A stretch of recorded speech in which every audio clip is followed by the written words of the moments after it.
Spencer's callboy network was investigated in 1989 by reporter Paul Rodriguez of the Washington Times. We had uncovered a series of allegations from some minors, and it led me to a callboy operation. Well, it sure fits with, this boy Paul Benassi. And he tells a tale of being brought to the White House on occasion, kind of as a reward for the kid. Craig Spencer's dad, he committed suicide. He had advanced stages of AIDS. He was an AIDS carrier and he killed himself. This was the thing that always bothered me. They claimed it was the largest male prostitution ring in the city that they've ever had uncovered. It was $1 million a year minimum. Yeah. And yet they only prosecuted the operator, Henry Vinson, and 3 of his lieutenants, as it were. Mm-hmm. They never went after any of the Johns or the clients. This operation claimed to have clients that ran from the White House to the Capitol Hill to the State House to the churches within the media. Exactly what Paul describes as the people he was with. And a lot of the stuff led there, but we couldn't quite nail it at all cases because, again, to accuse someone of high stature, you've got to be very careful. I understand. We were able to do it through a mother lode was provided us credit card receipts and canceled checks, and then lists of the clients. The prosecutors knew all this stuff. There was approximately 20,000 documents they had. They sealed the entire record by court order. And we've attempted on several occasions to unseal that, and we've been told it'll be a cold day in hell before those records ever get unsealed. And it makes me wonder what's in those records. Yeah.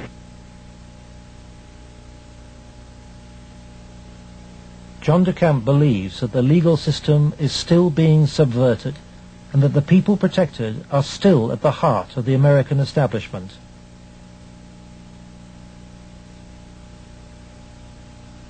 He hopes that this program will expose a serious miscarriage of justice, but the opposition is formidable. It's beyond belief that arguably the most powerful person in the world, the President of the United States, in the form of Richard Nixon, could not prevent the investigation of Watergate, or that President Reagan could not prevent the investigation of Iran-Contra. And yet somehow this group of unnamed, unknown, anonymous individuals in Omaha, Nebraska have such power they can control and protect all of these people from being investigated. Those allegations are ridiculous. Well, first of all, Nixon did cover up Watergate. Number one. Bush did cover up Iran-Contra, at least officially. And Omaha has successfully covered up this situation.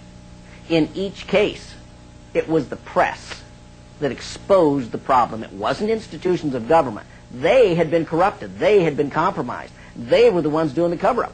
The Attorney General is now involved. DeCamp's evidence has been passed by William Colby to a senior lawyer in the Justice Department. He did say that the Attorney General's office would be very sensitive to any charges of abuse of children, that this was a matter of considerable priority to the department, that this sort of thing not take place, and that they would assign an officer to look into the case. For John DeCamp, the story of Larry King's corrupt empire holds a dire warning for all America. If you can control about 3 or 4 key elements, you can totally own a state. You can make right wrong. You can make truth falsehood, falsehood truth. If you control the media, if you control the Justice Department, if you control the police, you own the system.